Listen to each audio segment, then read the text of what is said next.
और मैं तुम्हारे दरबार में खड़ी एक ब्राह्मणी, आज मैं यहाँ की राजा हूँ और तुम मेरे दरबार में खड़े। यह भगवान करता है। मुझे नहीं था पता कि भगवान क्या करता है। बोले भगवान यह करता है कि आज खपड़िया से तेरा पिता उठ गया, मगर जान के सुहागपुर क्षेत्र में तेरे पिता तो उसको आशीर्वाद देने आ जाएंगे। यह भगवान करता है। आइए प्रसंग की ओर चलते हैं। इस क्षेत्र के बड़े भाग्य हैं जो यहां पर विद्युता का और ज्ञान का निरंतर प्रभाव धारा में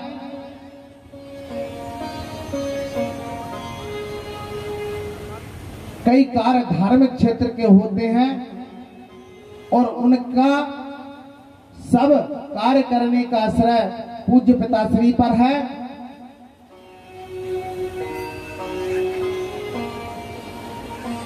इस क्षेत्र में, जिस क्षेत्र में ज्ञान और धर्म दोनों साथ चलें, उस क्षेत्र में कभी धन और संपत्ति की कमी नहीं आती बंधुओं। जिस क्षेत्र में विद्युत ब्राह्मण रहे, उस क्षेत्र में कभी धन की कमी नहीं आती। उस क्षेत्र में, जिस ग्राम में, जिस क्षेत्र में सती और सूर्य रहे, उस क्षेत्र में कभी आपदाएं नहीं आती।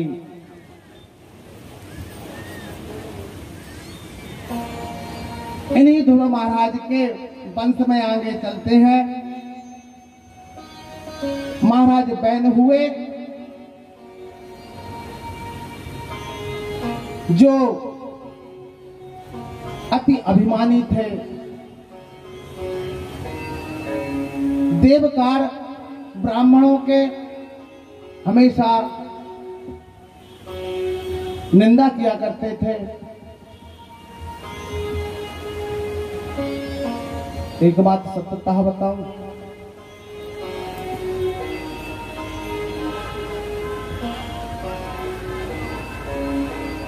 संसार में सबसे दुश्मनी पाल लेना, संसार में सबसे,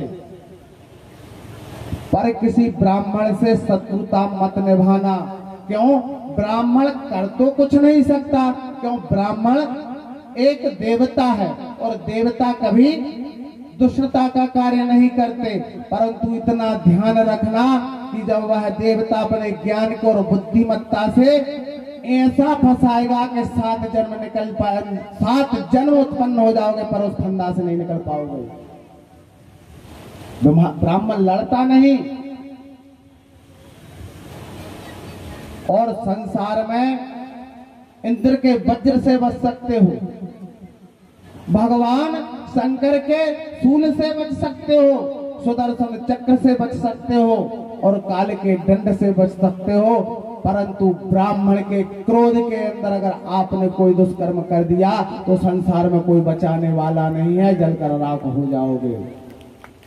ऐसे ही महाराज बने थे। जय श्री राधे।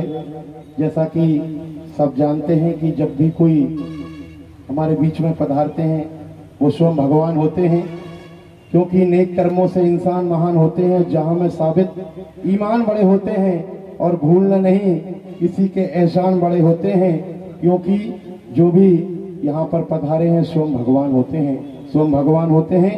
आज सम्मानित गुरुजी यज्ञ सम्राट सुहागपुर मातृभूमि के गौरव ग्रस्त पंडित मनमोहन जी मुग्दल पदार्पण किया है।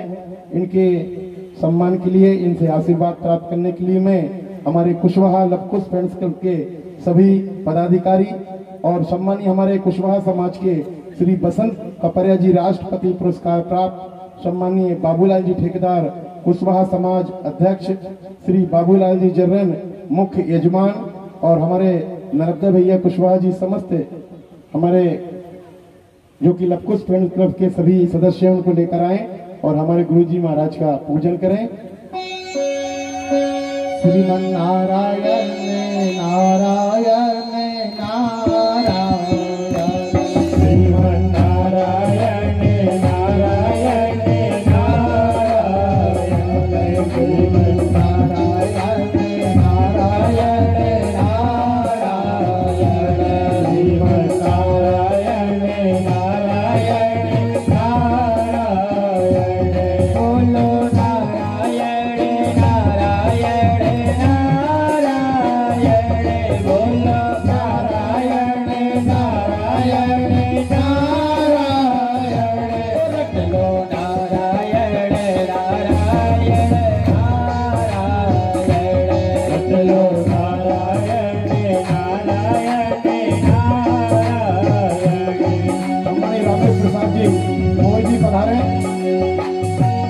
लक्ष्मी नारायण नारायण नारायण लक्ष्मी नारायण नारायण नारायण कृष्ण नारायण नारायण नारायण कृष्ण नारायण नारायण नारायण हो तो कोई नाम लेते नारायण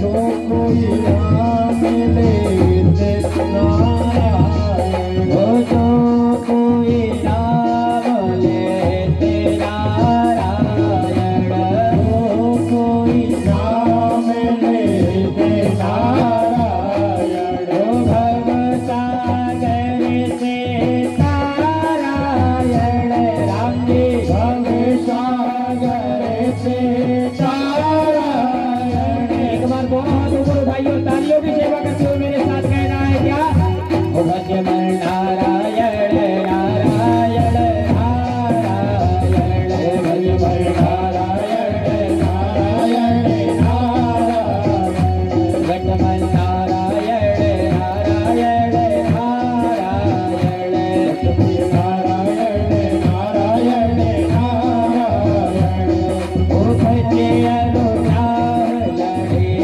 जल भीतर भजे अनुराग लड़े जल भीतर ओ भजे अनुराग लड़े जल भीतर भजे अनुराग लड़े जल भीतर ओ लड़ते लड़ते गजहारायण राम जी लड़ते लड़ते गजहारायण ओ लड़ते लड़ते गजहारायण राम जी लड़ते लड़ते गजहारायण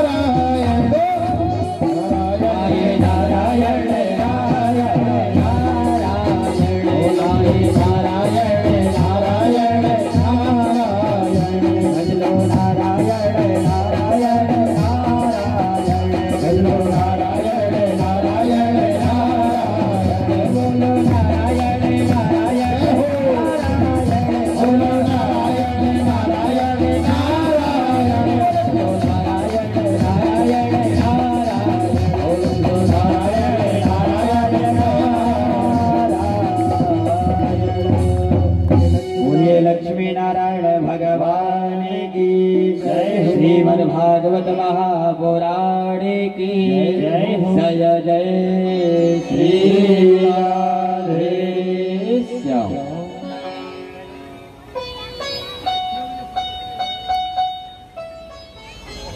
महाराज पैन यज्ञों पे ब्राह्मणों पे कसक करने लगा। कोई यज्ञ नहीं करेगा, कोई जप नहीं करेगा, कोई तप नहीं करेगा। अगर करेगा तो बैनाय स्वाहा बैनाय नमः बैनाय नमः खुद ही भगवान बन गए।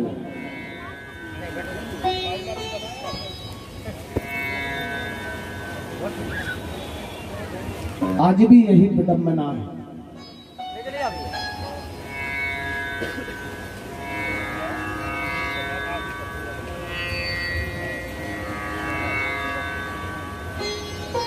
अगर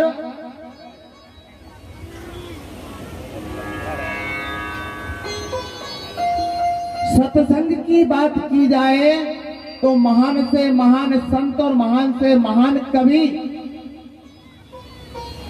और महान से महान प्रवक्ता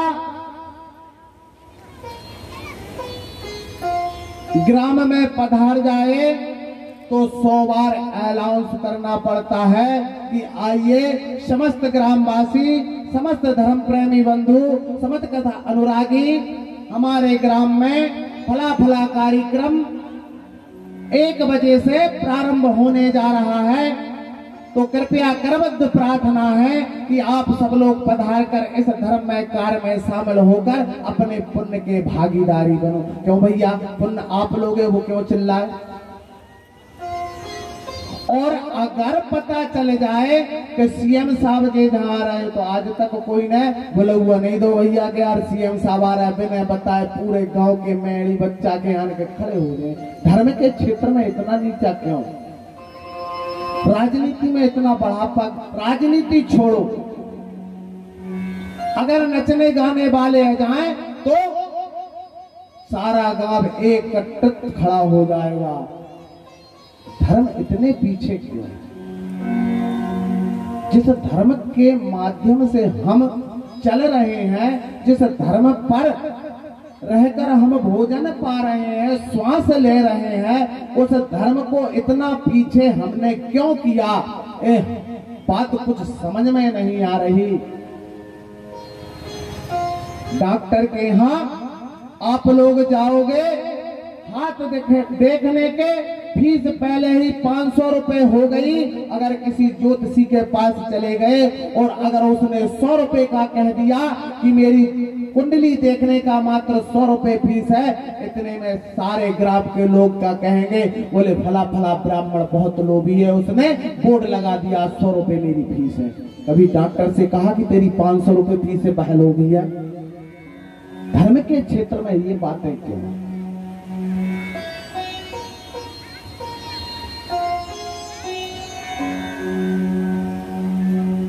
महामृत्युंजय जप कराने के लिए 50 बार विचार करोगे,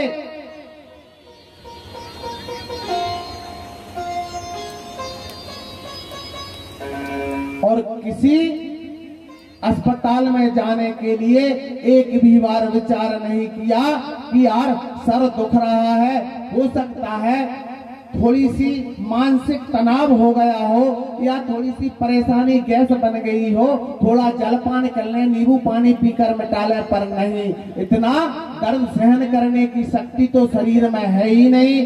सर्वप्रथम अस्पताल। मेरे बंधुओं, ये क्यों हो रहा है? ये इसलिए हो रहा है कि जो हम धन कमा रहे हैं, उस धन का शुद्धिकरण नहीं हो पा रहा। और धन शुद्ध कब होता है? जब कमाए हुए धन से 10वां अंश धन हम दान कर दें, वह धन की शुद्धि हो जाती है। और जिस धन की शुद्धि नहीं होती, उस धन की लगने की संपदा अस्पताल में होती है। हमारे यहाँ का प्रत्यक्ष प्रमाण, आपके बगल में भैया बैठे हैं जो लाल स्वापी डाले हैं, हमारे गांव के साले साहब है, हमारे घर के।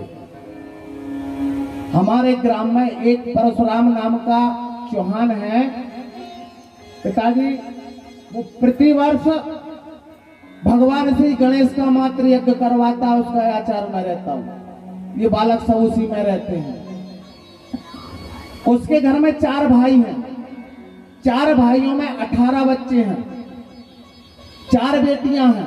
बेटियों के भी छोटे छोटे बाल गोपाल है। आज उसके घर तीसरी साल चल रही है। जिसके पास मात्र 35 एकड़ जमीन थी, आज उसकी 3 साल में 70 एकड़ जमीन हो गई। और किसी भी घर के बालक के लिए 3 वर्ष में इतना कोरोना चल गया, भोपाल में रहते, कोई इंदौर में रहते, किसी को जुकाम तक नहीं हुआ। यह धर्म है। कहते धर्म से क्या होता है? अगर मैं मिथ्यावादन कर रहा हूं तो इस व्यक्ति से पूछो, और उसके बाद में अगर व्यास पे बैठेगा तो झूठ बोलने में उसे भी दहशत लगेगा, क्योंकि भाग्य बिहारी लाल सामने है। अन्य क्षेत्रे कृतम पापम पुण्य क्षेत्रे विनश्यति, और पुण्य क्षेत्रे कृतम पापम वज्र लेखे भवस्यति। अगर मैं इस पुण्य क्षेत्र में आकर और भगवत के सामने समक्ष झूठ, मेरी बड़ाई के लिए झूठ बोलूंगा तो यह महापाप है। पर यह कटु सत्य है कि 3 साल में किसी को बीमारी नहीं आई।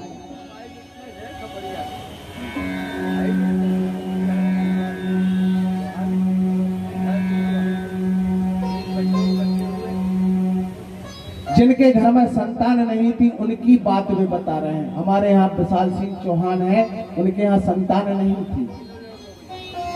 गुरु जी का पदार्पण हुआ, जब तो मेरा साथ जन्म हुआ था नहीं, भगवान जाने, पर गुरु जी का पदार्पण हुआ और इनके यज्ञ हवन के द्वारा उनके घर में 3 संतानें हुई और तीनों संतान के आज 9 लड़के हैं। यह धर्म है। धर्म की जड़ पाताल होती है और पाप की जड़ अस्पताल होती है। बंधुओं, ये ध्यान रखना। जिस पिता ने तुम्हें उस जायदाद पर बिठाला, जिसने अपनी समस्त आकांक्षाओं को लपेट कर एक साइड रख मेरे पुत्र को समस्त सुख सुविधाएं प्रदान की, आज उसका पुत्र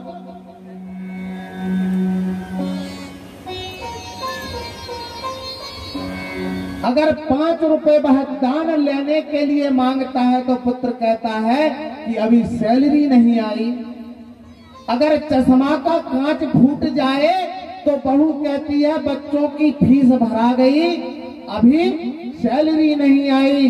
और लाली लिपस्टिक में कमी नहीं है, वो तो पर्याप्त चल रही है, अपने जगह पर है, पर मात्र वो वृद्ध माता पिता के लिए सैलरी नहीं आई। आजकल श्रवण कुमार जैसा पुत्र सब माताएं चाहती है। ध्यान देना बंधुओं। बोलिए बाल कृष्ण लाल की, और कृष्ण भगवान की। लव कुश पधार रहे हैं जो हमारे पुष्पवंश के भगवान हैं। आइए एक बार लव कुश भगवान की जयकार लगाएं।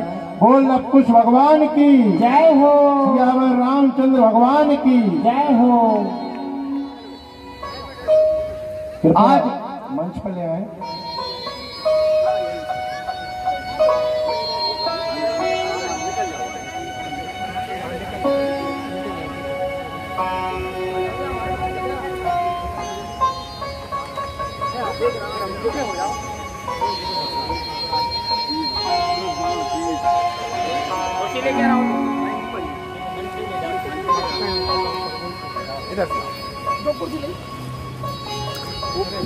बंधुओं,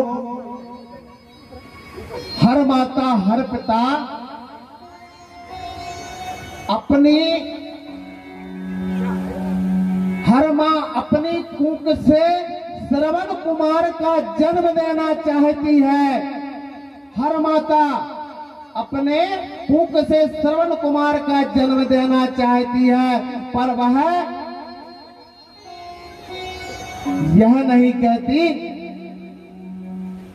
कभी यह वह माता ये नहीं कहती कि तूने भी किसी की कूख से जन्म लिया है, तू भी श्रवण कुमार बन जा। जब तू श्रवण कुमार बन जाएगा तो मेरे यहाँ पर तो श्रवण कुमार अपने आप बन जाएगा। आज सास ससुर का वह नाम चल रहा है।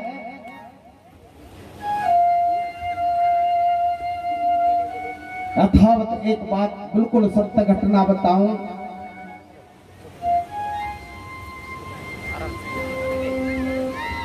एक माता पिता के मात्र 2 पुत्र थे, एक पुत्री एक पुत्र। अनाजकालीन पुत्री का देहांत हो गया, बचा एक ही पुत्र। पुत्र को बहुत पढ़ाया लिखाया। मेरे गांव के निकट के गांव की सत्य घटना है, गांव का नाम नहीं बताऊं, समझ जाना अगर तुम्हारे कोई रिश्तेदार हो तो। पुत्र को पढ़ाया, पुत्र अच्छी नौकरी में लग गया। वो क्या नौकरी लग गई वो भी नहीं बताऊंगा। कुल मिला के अच्छा पैसा कमाने लगा और घर में पहले से भी धन था। अंततः उसकी शादी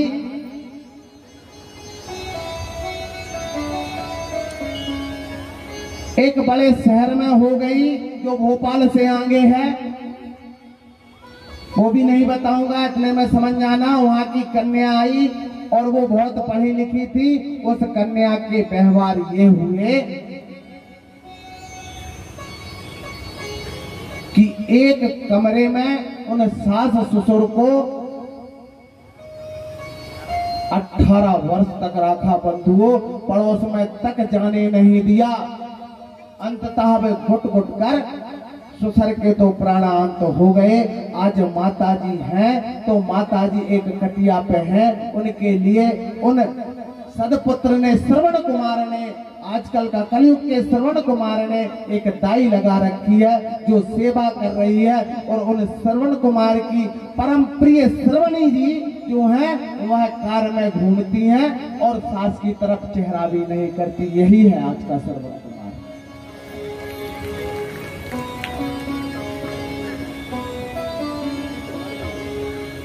ये संस्कार किसने दिए, कहां से आए? एक सेठ जी थे, एक सेठ जी के जहां पर एक ही पुत्र था, उस पुत्र ने कहा, पिताजी मुझे सुंदर वस्त्र चाहिए, दे दिए। सुंदर आभूषण चाहिए, दे दिए। क्यों? एक ही पुत्र था, लाडला था। 21 वर्ष की उम्र हुई, पुत्र ने आकांक्षा फैलाई, ममता बढ़ाई और कहने लगा, पिताजी मुझे कार चाहिए। तुरंत अपने जन्मदिन पर पिता ने कार लाकर दे दी। ध्यान से सुनना बंधुओं, ये काम यहाँ पर बैठा हुआ कोई भी पिता अपने पुत्र के लिए नहीं करेगा, चाहे वो कितना ही रो ले। सुंदर कार लाकर दे दी। उसी दिन उसका जन्मदिन था। उस जन्मदिन में सुंदर कार ला के दी और अपने मित्रों के साथ जन्मदिन मनाने के लिए चल दिया। न जाने किस प्रकार से उसने जन्मदिन मनाया, क्या भक्षण किया, क्या पान किया, ये तो मालूम नहीं। पर उधर से वह सुंदर कार लेकर आ रहा था तो एक वो और 4 उसके दोस्त एक्सीडेंट में स्पॉट पर ही गोविंदाय नमो नमः। अब ये हाल तो हो गया।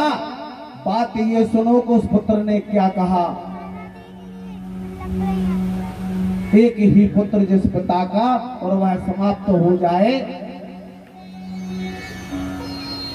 उसके पश्चात कुछ दिन के बाद वह पुत्र सपने में आया और पुत्र पिता से यह कहने लगा कि पिताजी मेरी मौत नहीं होती, मेरी मौत का कारण तुम हो।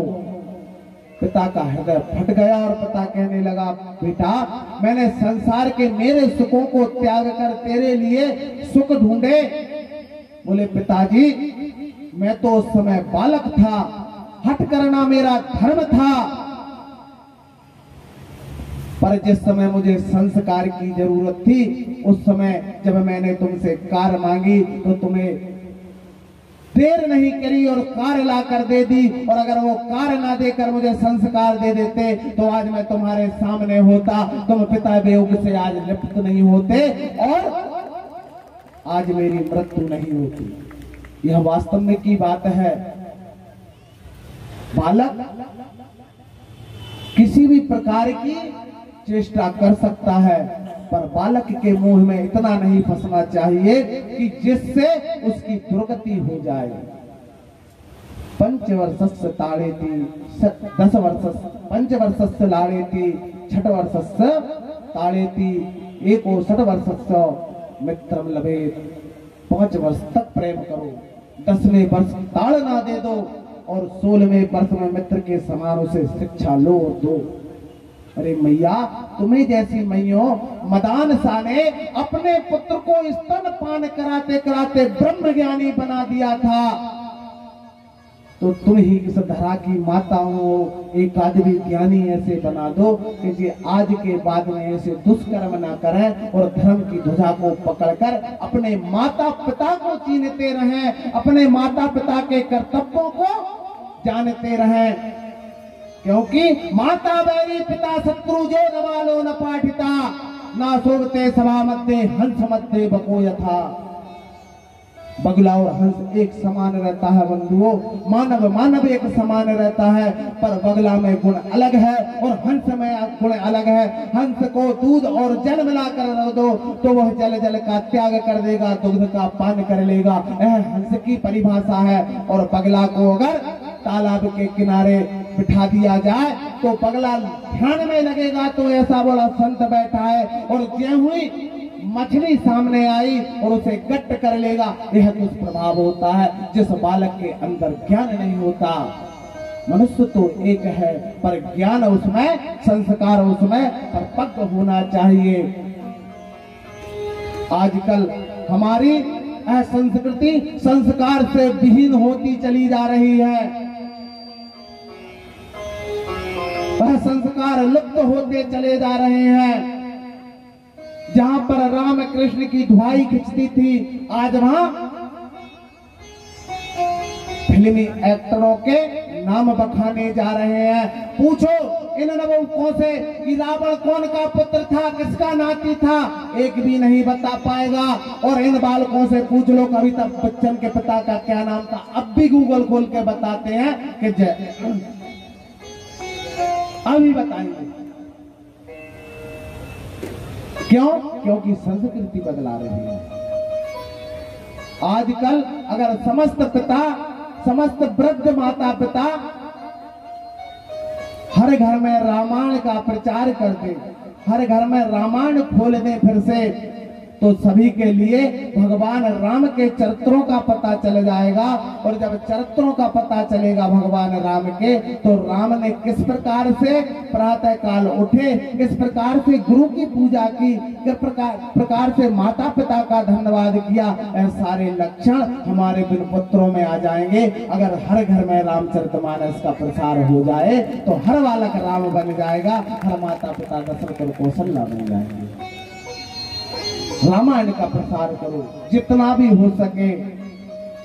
और हे मेरे नौजवान साथियों, हे पुत्रों, हे लालो, अगर तुम व्हाट्सएप फेसबुक चला रहे हो तो यूट्यूब पे मात्र रामायण देखो और रामायण देखकर उस रामायण से यह सीख कहो लीजिए कि क्षत्रिय, ब्राह्मण, शूद्र, वैश्य, इनके सबके कर्तव्य क्या है। प्रथम कर्तव्य यही है चारों का कि अपने माता पिता का ध्यान रखना, अपने गुरु का ध्यान रखना, बाद में दोष भावना देखते रहना, क्या होगा संसार में क्या नहीं। सर्वप्रथम अपने माता पिता को देख लेना, किसी देवता के आगे जाने की आवश्यकता नहीं है।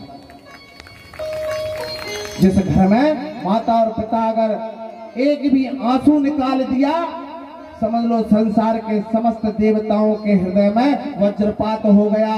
कोई भी देवता संतुष्ट नहीं होगा। चाहे तुम बैन जैसे कितने भी यज्ञ करा लेना, चाहे तुम कितने भी धार्मिक कथा करा लेना, पर घर में अगर हमारे माता पिता और हमारे गुरु हमसे रुष्ट हैं तो संसार का कोई भी भगवान आपसे संतुष्ट नहीं होगा। आइए इस कथा को यहाँ पर विराम देते हुए भैया ने झांकी बनाई है लव और कुश की। श्रीमद् भागवत में मात्र एक श्लोक में सुखदेव जी ने रामायण का वर्णन किया है। अभी और भी कथाएं रही हैं, पर मैं तुम्हें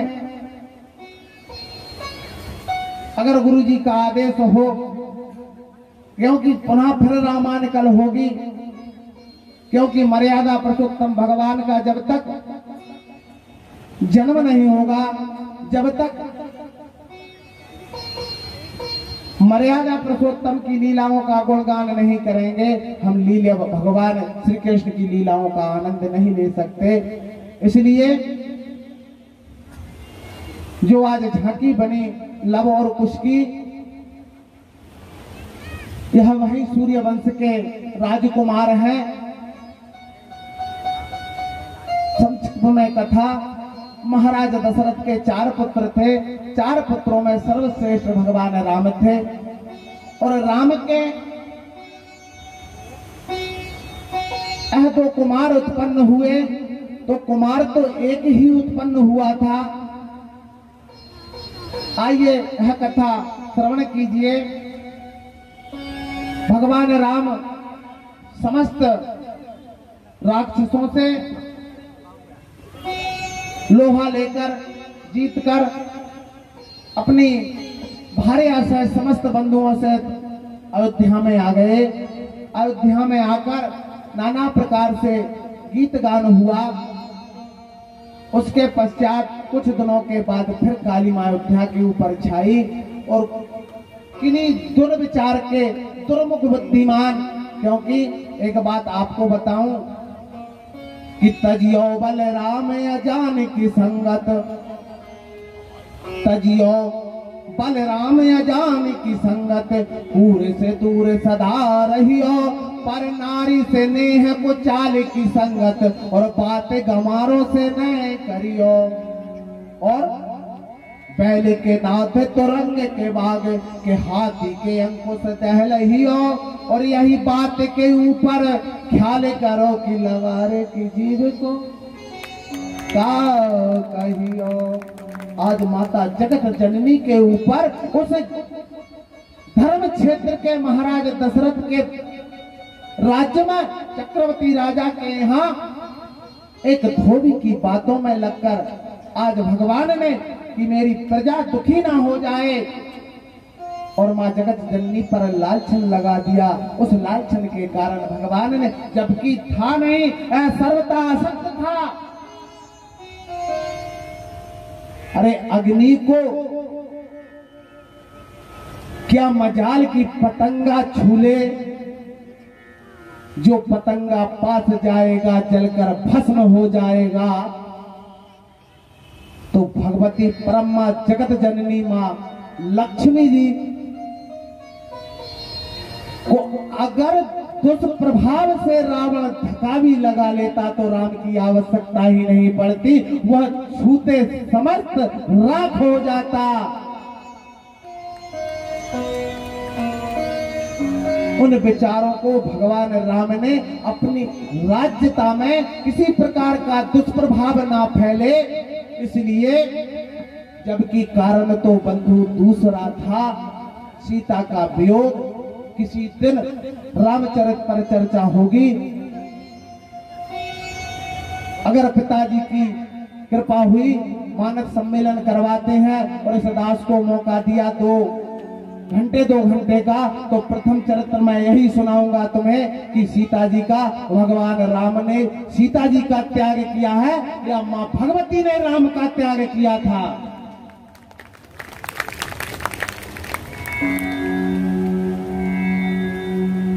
आज वही जगत जननी गर्भवती है।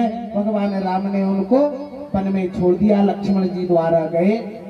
वन में भटकते भटकते वाल्मीकि ऋषि का आश्रय मिला और उस आश्रय में खुद धान कूटती, खुद चावल बनाती, खुद लकड़ियां काटती, अपना काम स्वयं करती। और भगवत कृपा से आज सीता जी के यहाँ पर एक बालक का जन्म हुआ। सुंदर बालक था। कहीं कहीं पुराण में आया है, व्याख्या भी ये हुई है कि माता जानकी जी के पुत्र एक ही हुआ था। दूसरा पुत्र जो कुश नाम का था वह वाल्मीकि जी ऋषि ने अपने कुश से अभिमंत्रित करके और वह पुत्र बना दिया गया था। और कहीं ये भी आया है कि एक राक्षस था जिसने कुश द्वारा और उस कुश को उत्पन्न किया था, तो वह बालक उठाकर ले आए थे और वह बालक उसके रूप में माना गया। ऐसा भी कहीं कहीं वर्णन आया है। अब सत्य क्या ये ज्ञानी लोग जाने भी, अपन तो बालक और हरि अनंत, हरि कथा अनंत है। अज जन्म लियो है लवे कुश ने, जय हो। एक बार सभी लोग जयकार लगा दे लवकुश भगवान की। बोल लवकुश भगवान की जय हो। अभी आवाज नहीं आई है। बोल लवकुश भगवान की जय हो। ये भैया जन्म लियो है लवे कुश ने, सिया मन में हर्षाए। जन्म लियो है लवे कुश ने, सिया मन में हर्षाए। जन्म लियो है लवे कुश ने, सिया मन में हर्षाए। सिया मन में हर्षाए, सिया मन में हर्षाए, सिया मन में हर्षाए। जन्म लियो है लवे कुश ने, सिया मन में हर्षाए। जन्म लियो है लवे कुश ने, सिया मन में हर्षाए। जन्म लियो है लवे कुश ने। बोल लवकुश भगवान की। देखिए लवकुश भगवान का जन्म हुआ और हम कुशवाहा वंश के नाच नहीं रहे हैं। ये मेरा पाना है हो, ये मेरा ललनाओ जग नहीं जाए। रखीली धीरे झोला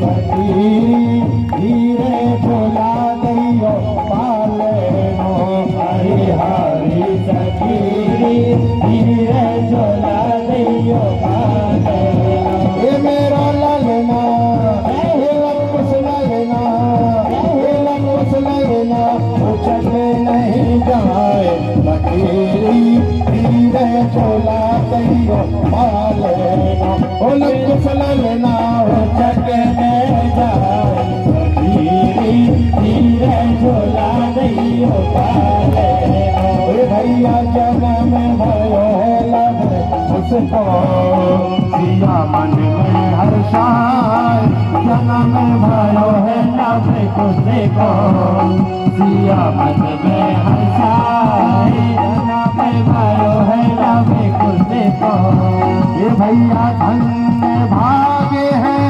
वाल्मीकि के धन्य भागे हैं वाल्मीकि के। सम्मानीय हमारे कुशवाहा समाज के सुंदरलाल जी शुक्री वालों को से एक का सम्मान। धन्य भागे हैं वाल्मीकि के धन्य भागे हैं वाल्मीकि के वाल्मीकि के वाल्मीकि के वाल्मीकि के। हमारे कुशवाहा समाज के अध्यक्ष माननीय ठेकेदार जी साहब के द्वारा 501 रुपए का सम्मान मिला है। धन्य भाग्य है वाल्मीकि के धन्य भाग्य है वाल्मीकि के। अरे झूलाया बिना झूलाए मन में हुआ है तब खुशी का दिया मन में हंसाए मन में हुआ है तब खुशी को दिया मन में हंसाए मन में हुआ है तब खुशी को दिया मन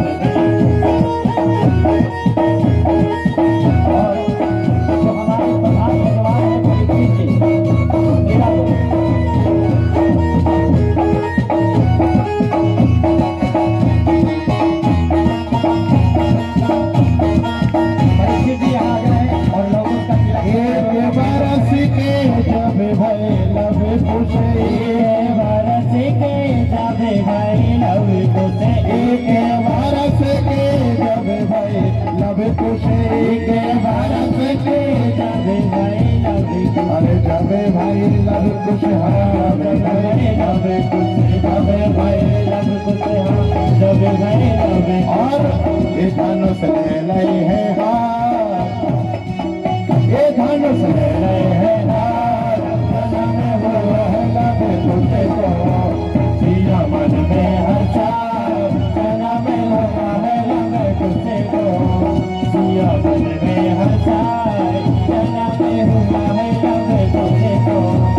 हमें कथा सुनाते रामचंद्र भगवान की हमें कथा सुनाते रामचंद्र भगवान की सुनो राम कथा रे जय बोलो श्री राम की सुनो राम कथा रे जय बोलो श्री राम की हमें कथा सुनाते चले गुण राम की हमें कथा सुनाते राम चले गुण राम की ये रामायण है उनमें कथा श्री राम की ये रामायण है उनमें कथा श्री राम की।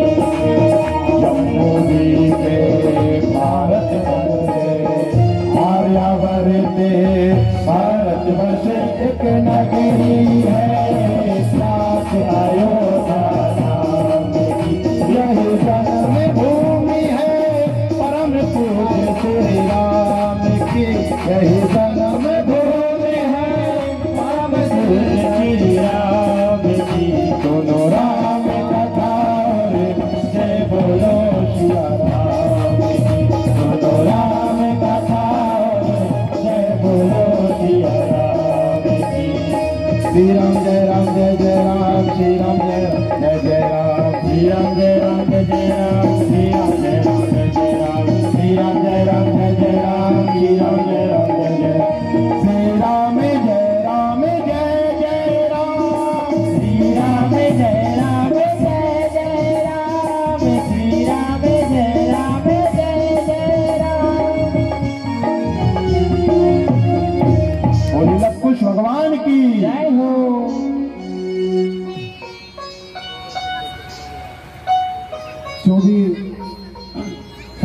गुरुजन इन राजकुमारों की पूजन अर्चन करना चाहे वो कर सकते हैं।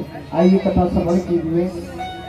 आज वह जगत जननी माँ अपने दोनों बालकों के साथ भगवान श्री वाल्मीकि जी के आश्रम में अपने उन बालकों को स्वावलंबी बनने की शिक्षा दे रही हैं। खुद अपने बालकों के साथ जंगल में जाती, खुद लकड़ी काटती, खुद अपना कार्य खुद स्वयं करती और अपने बालकों से कराती और स्वयं उनको शिक्षा उत्तम प्रकार की देती। इस प्रकार से जब बालक 11 वर्ष के हुए और वाल्मीकि जी ने श्री रामचरित का अध्ययन कराया और उन बालकों को संपूर्ण सूर्यवंश का वृतांत बताया, कैसे कैसे क्या हुआ, कैसा सूर्यवंश में उनका वर्णन किया, पर यह पता नहीं बताया कि तुम भी उसी सूर्यवंश के हो। उस समय भगवती सीता का नाम वन देवी रखा गया था और लव कुश इन दोनों का नाम रखा गया था। उनकी माता को भी वह नहीं जानते थे कि यह माता हमारी अयोध्या की राजरानी है। एक दिन की बात है कि महाराज राम के राज्य में समस्त गुरुजनों द्वारा आदेश हुआ कि अश्वमेध यज्ञ का आयोजन किया जाए और अश्वमेध यज्ञ में सहपत्नी के यजमान को बिठाया जाता है। अब यहां चर्चा चलने लगी कि राम का पुनर्विवाह होगा या राम का पुनर्विवाह होगा, पर राम उसी रघुवंश के थे कि रघुकुल रीत सदा चली आई और प्राण जाए पर वचन न जाई। राम ने जिस दिन ब्याह कर सीता जी को अपने राजमहल में लेकर आए थे, उसी दिन सीता जी को वचन दिया था कि मेरे रघुकुल में हमेशा 2-2 4-4 रानियां एक राजा के पास रही हैं, मगर मैं जानकी आज तुम्हें यह वचन देता हूं कि हमेशा एक पत्नी व्रत रहूंगा। यह राम का चरित्र है। समस्त विद्वतों द्वारा मंथन किया गया और स्वर्ण की सीता जी बनवाई गई और यज्ञ प्रारंभ हुआ। अश्वमेध यज्ञ में यह सुना है कि अश्वमेध की अश्व की पूजन होती है और उस अश्व को स्वतंत्र छोड़ा जाता है, इसलिए कि जिस राजा ने इसको छोड़ा है, अगर उस राजा के टक्कर का कोई राजा हो तो उस अश्व को पकड़े और पकड़कर उससे युद्ध कर उस राजा को परास्त करे, नहीं तो उस घोड़े को प्रणाम करके और उसे चलने दे। क्यों? क्योंकि उस राजा से वह उस घोड़े के समक्ष अपना समर्पण व्यक्त करता है। न जाने कहां से वह घोड़ा आज वाल्मीकि ऋषि के आश्रम की ओर आया। क्षत्रिय कुल के 2 ये ब्राह्मण बालक लग रहे थे, पर उनमें रक्त तो सूर्यवंश का बह रहा था। जैसे ही लव ने देखा कि इसके मस्तक पर स्वर्ण अक्षरों में लिखा है कि यह श्री राम राजाधिराज महाराज अयोध्यापति श्री राम अपने भ्राताओं के साथ अश्वमेध यज्ञ कर रहे हैं और उसमें इसमें यह अश्व स्वतंत्र भारत में स्वतंत्र घूमने के लिए छोड़ा गया है। अगर जो भी इसे अपने अधीन करना चाहता है, उस राजा को हमसे युद्ध करना पड़ेगा, और अगर युद्ध में नहीं करना तो इस यश्व के सामने नतमस्तक होकर इसका मार्ग छोड़ दे। पर लव को यहाँ कहां से, उसने कहा कुछ भैया इतना घमंडी राजा और गुरुदेव कह रहे हैं मर्यादा पुरुषोत्तम श्री राम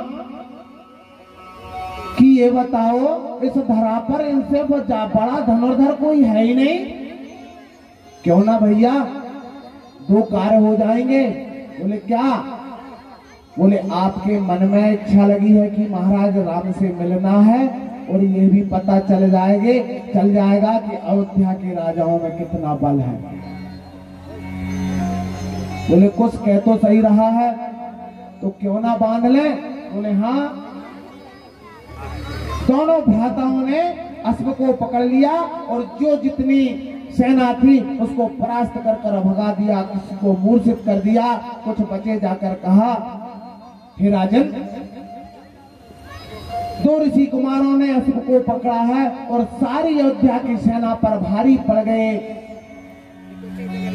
महाराज राम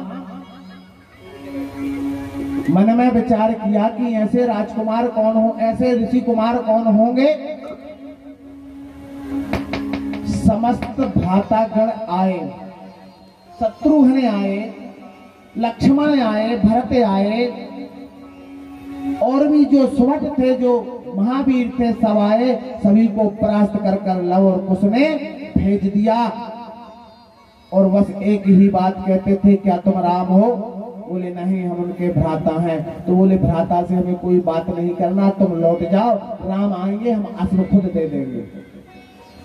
ले ये बालक राम से क्यों मिलना चाहते हैं? हनुमान जी आए, और हनुमान जी तो देखो कहा है कि भक्त भगवान से बड़ा उसका भक्त होता है। जैसे ही हनुमान जी ने उन 2 कुमारों को देखा, और कुमारों को देखते ही हृदय में है भावना उत्पन्न हुई, हो ना हो इनके माता पिता वो ही है जो मैं सोच रहा हूं। अगर मैंने भगवान श्री राम और माता जानकी की निश्चल भावना से भक्ति की है, तो हे परब्रह्म परमात्मा, इन दोनों कुमार के माता पिता के दर्शन मुझे करा देना। और जैसे ही हनुमान जी ने आंखें मूंदी, उनके हृदय में भगवान राम और सीता की झांकी बन गई।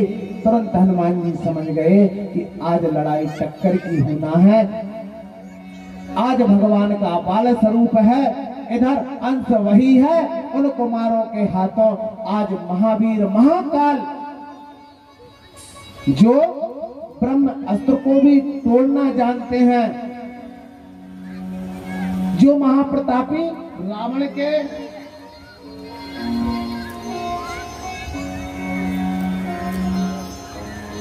उन समस्त मंत्रियों का भी नाश करना जानते हैं, ऐसे हनुमान जी आज लव और कुश के हाथों बन गए। नाना प्रकार से समझाया।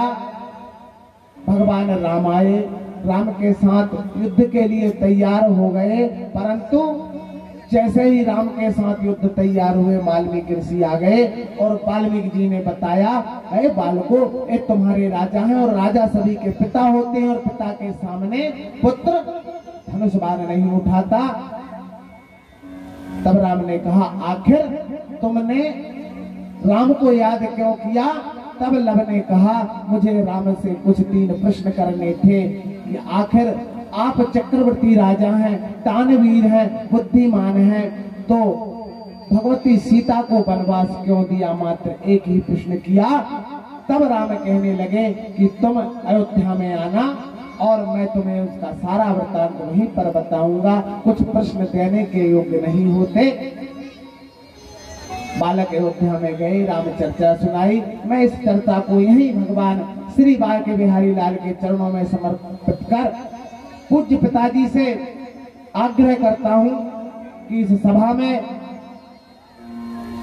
कुछ अपने मुखारविंद से अमृतमय वाणी देकर मुझे आशीर्वाद देते हुए इस सभा के समस्त नर नारियों का अपना आशीर्वाद प्रदान करें, जो कि इनके जीवन से समस्त कलेश दूर हो जाएं, सभी के हृदय में ज्ञान और बुद्धि की वृद्धि होकर अपने जीवन को धर्ममय बना लें। बोलिए भागवत महापुराण की जय।